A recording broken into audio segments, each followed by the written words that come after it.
Programming brought to you by AWI Networks, Smarter Internet.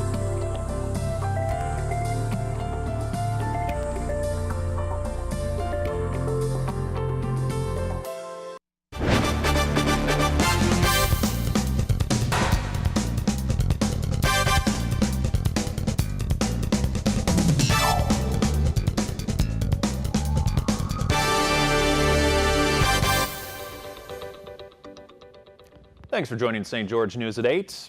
I'm Scott Beadle. 3 construction workers were injured in St. George Wednesday when they were hit by large falling trusses. The trusses fell while the workers were trying to raise them to the top of a structure. They were working on a new chapel for the Church of Jesus Christ of Latter-day Saints. Emergency responders transported 2 of the men to Dixie Regional Medical Center. The 3rd worker was treated on scene. An initial investigation suggests that accident was caused by an equipment failure. A lengthy drug investigation in St. George ends with an arrest. Jose Galvez of Las Vegas was arrested for allegedly bringing large amounts of crystal meth to the Mesquite area. Mesquite detectives say the 31-year-old was routinely bringing meth to the area for distribution. Police say they intercepted Galvez's drug run on Tuesday, and he's now facing 5 counts of trafficking meth and 4 felony counts of selling it. Authorities are looking for the public's help in identifying a bank robber. They released this surveillance video of a suspect who is accused of robbing a bank at gunpoint in Midway, Utah.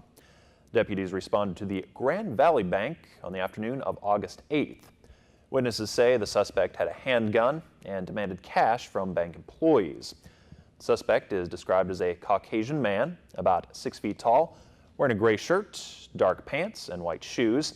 He also had on black gloves, sunglasses, a bandana, and a backpack over the front of his chest, as well as a towel on his head. If you have any information, please call 435-654-9276.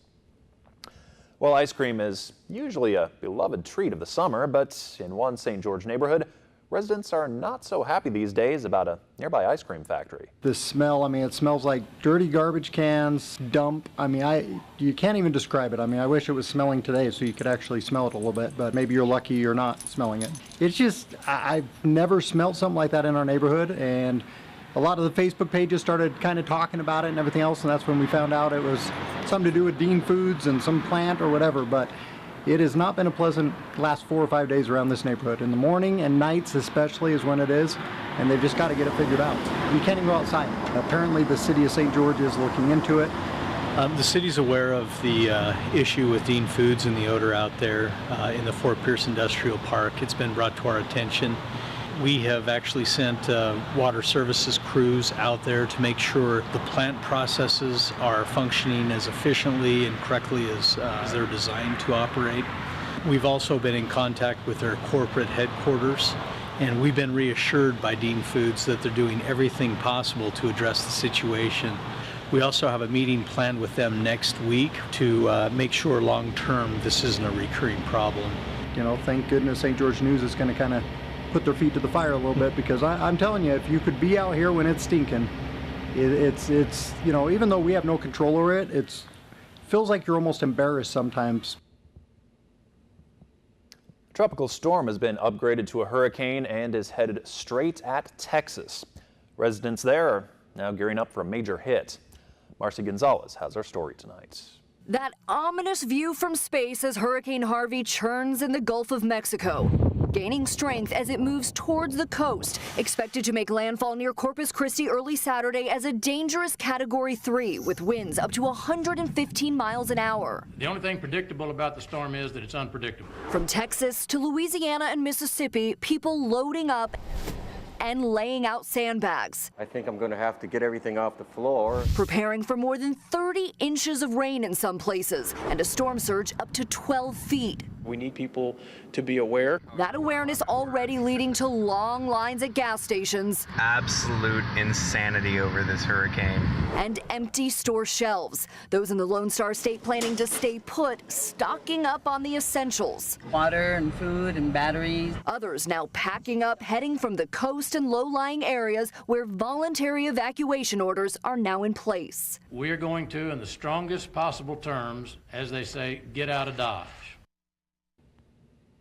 The governor of Texas has preemptively issued a disaster declaration in 30 counties, and Louisiana's governor has now done the same for that entire state. Chief Meteorologist Chris Summers has your southern Utah forecast coming up right after this.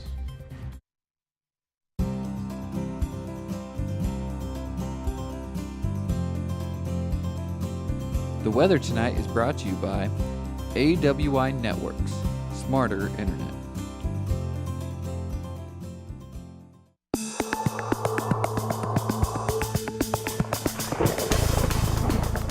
And welcome back, everyone. A good Thursday evening to you. Temperatures out there not quite as warm as we were expecting today. Had a few clouds come through parts of southern Utah. 93 degrees. Our high temperature. Even had a little bit of light rain and some thunder around earlier today as well. Didn't pick up a lot in the first way of precipitation, but again did see a little bit of light rain through parts of southern Utah here with a few showers and thunder showers that moved through. Our normal high is 98. We hit 93 here late this afternoon. Record high for the date, 103 back in 1985. Taking a look at our satellite and radar again, just saw a few showers passing through parts of southern Utah. Again, a few more clouds down to our south as well. Latest radar and satellite just showing some of those showers up near Cedar City. Again, those starting to dissipate across our region, seeing a few more clouds down to our south through parts of Arizona, even over in parts of western Nevada, seeing some showers. And those showers continue to just basically die out here overnight tonight. We're going to keep a chance of a few isolated showers in our forecast for your Friday, but then really dry it out and really warm it back up too as we head into the weekend across parts of southern Utah. Take a look then at what else we can expect to see. Well, very much the same as far as seeing warm temperatures and dry weather continue as we head into the weekend. Lots of sunshine expected too. Temperatures as we get to tomorrow afternoon on Friday, yeah, probably getting very close to the mid to upper 90s once again. Triple digits actually returning as we head into the weekend. That's when we'll see those temperatures get very close on Sunday, maybe early Monday, seeing a record-breaking or at least record-tying high temperatures here in St. George. That means our highs get back near 104, maybe 105, and our record highs for those dates are about 103 or 104. So definitely going to be keeping an eye on the heat and the dry weather here over the next couple of days across parts of our area. Now here's your high temperatures from today.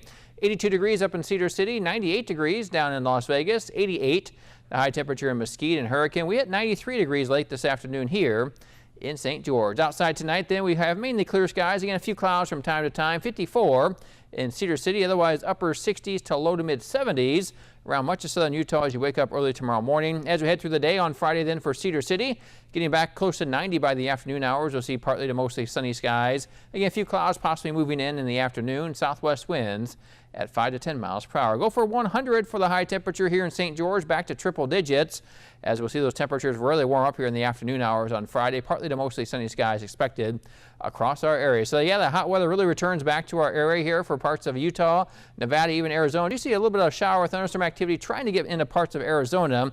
May have a few clouds left over from that, but really not expecting too much in the way of rain in our area as we head into the weekend. Looks like just the hot and dry weather is back in the forecast here for not only the weekend, but into early next week as well. Here's your forecasted highs and for your Friday. Cedar City about upper 80s, near 90 even around Enterprise with partly sunny skies as we head to St. George and southern Utah and even in the parts of Nevada seeing temperatures again triple digits for your Friday. 100 the high temperature expected here in St. George, 104 in Mesquite. Sunshine expected, northeast winds about 10 miles per hour.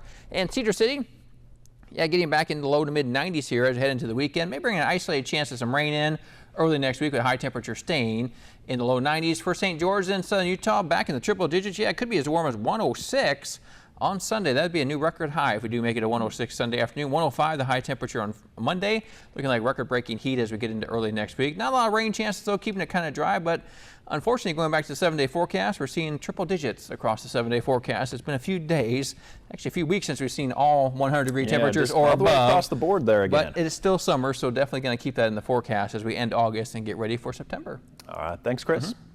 Up next, a toddler takeover.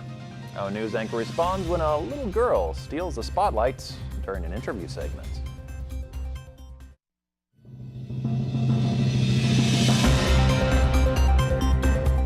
British news anchor Alistair Stewart is being praised for keeping his cool as a toddler hilariously took over his live news broadcast. Stewart was conducting a segment about milk allergies on the ITV lunchtime news when a mother and her young daughter, with this little girl Iris, got up and she ran around the desk. She then climbed up on the desk in front of Stewart, often creeping into his shot for pretty much the remainder of the piece. Stewart had to control his laughter throughout the segment. He did later joke that He has had some worse co-anchors during his lengthy career. She's pretty cute, though. I mean, pretty good to be wandering around the news desk like that. Oh, yeah. And, you know, anytime you've got kids on live TV, the unexpected they is made a prone to whole happen. show about that. Little kids say the darndest things, Oh, don't they? So that's for sure. Thanks for watching. We hope you have a great night.